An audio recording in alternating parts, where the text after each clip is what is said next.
We're here with Congresswoman Carolyn Maloney, who hails from New York's 14th District and is chair of the House Oversight Committee. Thanks for joining us. It's my pleasure. I wanted to discuss the recent bipartisan infrastructure deal. Obviously, this is a historic investment, but when will Americans start to see the effects of these projects, which may take years to be completed? Well, we're going to start on them right away.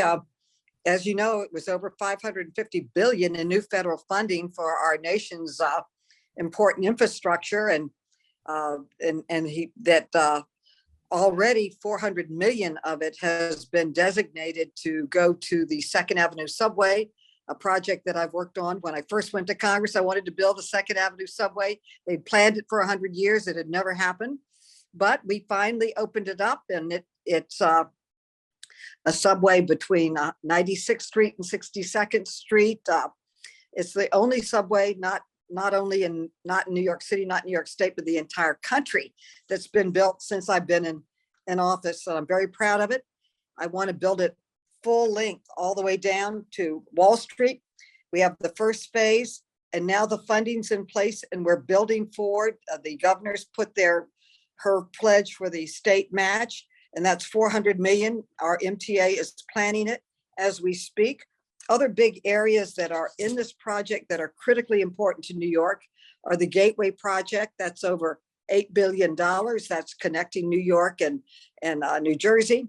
And that is in the BIF program.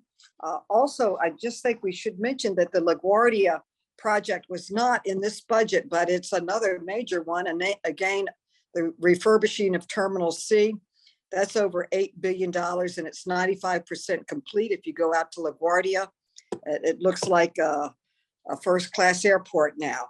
And then Moynihan Station, oh, is it beautiful? That was planned for years, but that was a $1.6 billion project. I was on the city council for 10 years before going to Congress, and in that position, I could see that it was hard to do a major project without federal support. That's one reason I wanted to go to Congress, is to be part of delivering the federal dollars here to our city and going forward. And so that's what we're working on, and it's all good news. And so you mentioned the Second Avenue subway, which, like you said, goes right through your district. But the first section, like you said, has been a big success, but it did take 10 years and cost about $4 billion to complete. And so this next section is projected to cost about $6.3 billion to add those 3 stops in East Harlem. And this is about 10 times the per mile rate of other countries. So I was wondering what the reason for these prices are, and if there's a way for us to get more bang for our buck. Well, first and foremost, the project was completed. The federal money was delivered. I don't build the subway. The MTA builds the subway. So I think you have to talk to them, but we intend to hold them accountable to their schedule and make sure that they are making progress on it. And I think one of the problems with New York is that it's very hard to build in one of the most densely populated areas in the world. And when we were building the Second Avenue subway, very, very few people were displaced, which is remarkable. And I don't think many people are going to be displaced in Harlem either, as we go up to 125th Street. So also, our country has environmental standards that we enforce. Many countries do not. And enforcing the environmental standards, whether it's special treatment to make sure the particles while they're building the subway aren't in the air hurting people, other things that we're doing to do environmental upgrades. You would have to talk to the MTA on their exact funding. I am just proud that we completed the project. And you may say that $4 billion was too much, but this one is now $6 billion. And a lot of the track has already been built from the first time that they started building it 100 years ago. So it's a challenge, but I'm proud that we're moving forward. And it's my job to deliver the money. I've done that. Other people can, audit them repeatedly on how they're spending it, but I'm off to the next project and try to get more money for New York. Yeah.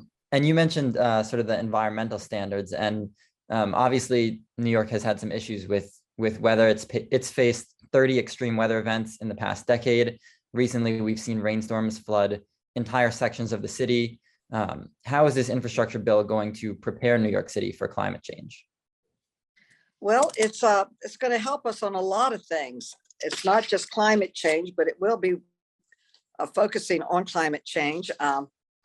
There is over 25.9 million in the first year alone to be built for electric vehicle charging infrastructure.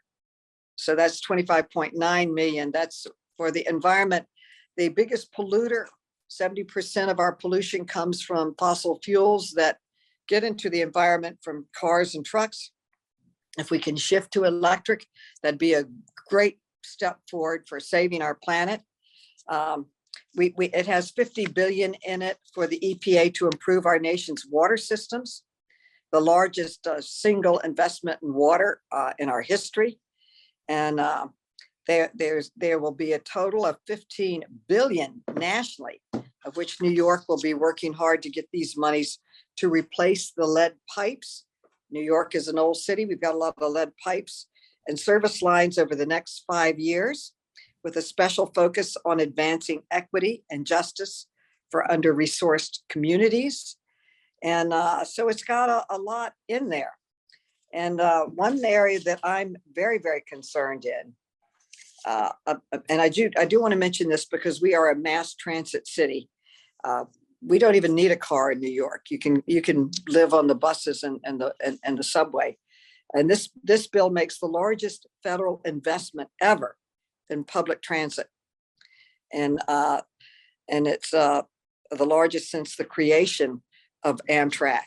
We also have 30 billion in it for the Northeast Corridor. That's connecting New York, Boston, Washington. That's the only area of Amtrak that makes a profit, and it's very highly used. And that's 30 billion going into the Northeast Corridor of Amtrak. So it's a huge investment in transportation. And we are going to be working on several major projects. Gateway, the Second Avenue subway. We are completing the East Side connector that brings the LIRR into Grand Central. And we just spent roughly a billion on modernizing the L train, and then 800 million for the Kosciuszko Bridge. So obviously there are some public transit investments, but like you said, this is not a climate bill, it's an infrastructure bill. But obviously with a big focus on climate change and climate action, why haven't Democrats passed the climate section of the reconciliation bill, which it seems the party is more or less fully in agreement on? Well, we're working on it. As you know, we had the Build Back Better Act that had over 500 billion in climate support and climate initiatives. We are in the process well, we didn't know, not a single Republican voted for it, as you know. And I would say that we're trying to put something together that is a smaller bill that includes these climate initiatives. We're working on it as I'm speaking to you now. So you're hopeful that by the end of this year, you could get sort of a smaller version of Build Back Better that maintains those climate provisions. Right, exactly. I would like to get a smaller provision of the Build Back Better bill that maintains the climate protections. And part of it is getting off of these peaker plants in Queens. I have an area that is called Asthma Alley because of Big ALLIS. It's a big polluting, just a big polluting smokestack. We hope to get off that into wind, solar, electric, and other ways, and cut down on pollution in our environment. Mm-hmm. And so the past two election cycles, you've faced pretty close primaries, but in 2020, the Sunrise Movement recommended you. Do you think that, even without being able to pass this climate bill, you've done enough this time around to earn their full endorsement? Well, I'm working for the people that I represent, and I intend to close down Big ALLIS. That is one of my goals. I have put in a bill that I think is extremely important. Absolutely. I would love their endorsement. I would love their endorsement and other, I have gotten the endorsement of the conservation voters, the League of Conservation Voters. But I have a bill in called the Justice and Power Plant Permitting Act. And one of the problems in one area of my district in northern Queens, they have roughly 28 power plants within 2 miles. This is outrageous. So I put in a bill that you can only have one power plant per mile. You can't put them all in one area. But one of the things that they do, permitting is done on the state level. And they look at just one power plant. They don't look at the cumulative effect. So when they go for a permit, right now the law says you look at that. So they look at that one plant. And of course, if you just had one, there wouldn't be a problem. But the problem is in Western Queens, we have so many. So my bill says you have to look at the cumulative effect. But believe me, you're not going to be putting any more power plants into Western Queens. And that's, I think, a very important bill. And I just common sense, only one power plant per mile. They're trying also in Manhattan around Stuyvesant Town. There are already many smokestacks around Stuyvesant Town. They want to put 3 more new ones there. And again, we are combating that why do they put everything in one area? It becomes very polluting, and they're very highly populated with young and old people who really may have compromised health systems. So this is a big issue to me. And another legislation that you recently co-sponsored was this postal reform bill. And, I was still receiving Christmas cards from 2020 in the summer of 2021. And obviously the pandemic had something to do with that, but will this bill be able to improve those delivery times? Absolutely. And it's my bill. I didn't co-sponsor it. I authored it. I led the fight on it. And I led the negotiations between the unions, the professionals at the post office, and the Republicans and the Democrats. We got more Republicans on it than we got on the infrastructure bill. We only got 10 on the infrastructure bill, and we got 120 for the postal bill. And the postal bill does many things. It reforms it, the financial system of it, in a way that it saves it over $50 billion over 10 years. But there are 2 major reforms in it. And one would be an online portal by zip code that would inform you on the delivery rates in your post office and offices in that area, so that you can see and track if they're behind schedule or not. So therefore call for more resources and attention to help. And secondly, a provision that allows them to provide non-postal services in order to make money and put them on a better financial basis. For example, in upstate, allowing them to sort of sell the permits for fishing and hunting in upstate New York. We have a model project looking at allowing them to process the applications for driver's license, help with that service. And I think a opportunity that I want to look at, we have over 3,000 post offices across our country, many of them in rural areas. Every area has their post office, no matter what the population is. It's one of the beauties of the post office is that one stamp can take you to Alaska or next door or wherever it is. And it's just a wonderful institution. And so we need to preserve it. And that's what my bill does. Yeah. And the Postal Service, has always been a cherished institution in the United States, just as Americans throughout history have had a deep appreciation for our environment. And like you said, you managed to lead the charge and get a very large bipartisan consensus to save the forest. Do you think that it's possible to do the same for our planet? Oh, I absolutely do. And I believe a big step forward would be going to the electrification of the postal fleet. And I had a hearing on that yesterday because 70% of the pollution going in our planet comes from fossil fuels, from cars and trucks. So if we could transfer over one of the biggest challenges, though, is charging stations. I propose that we use post offices as charging stations, convert them.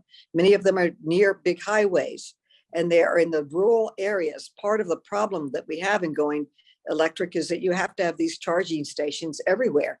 Well, the Postal Service has a built-in infrastructure right now with their post offices. So, but there is a lot of money in it for charging stations. And in the Build Back Better bill, there was a lot of money for charging stations for postal offices, because the trucks, when they're electric, they would be charged at night, but during the day while they're out delivering, you could have them charge for the public. It would be a great use of our time and our resources and our money. Great. And I think we're almost running out of time here, but is there anything else that you think I should have asked you? Well, I'd say that, I'd say that the infrastructure bill is a once in a generation investment to rebuild our nation's roads and bridges, create millions of good paying jobs, make our communities more resilient. And I know that there are a few better ways to improve our communities, and it's also good paying jobs. What else is there not to like about it? We should all be applauding this incredible bill that we just passed. And a big part of it that I didn't mention was the internet. It's going to upgrade the internet system for our entire country, which is critical for our school children.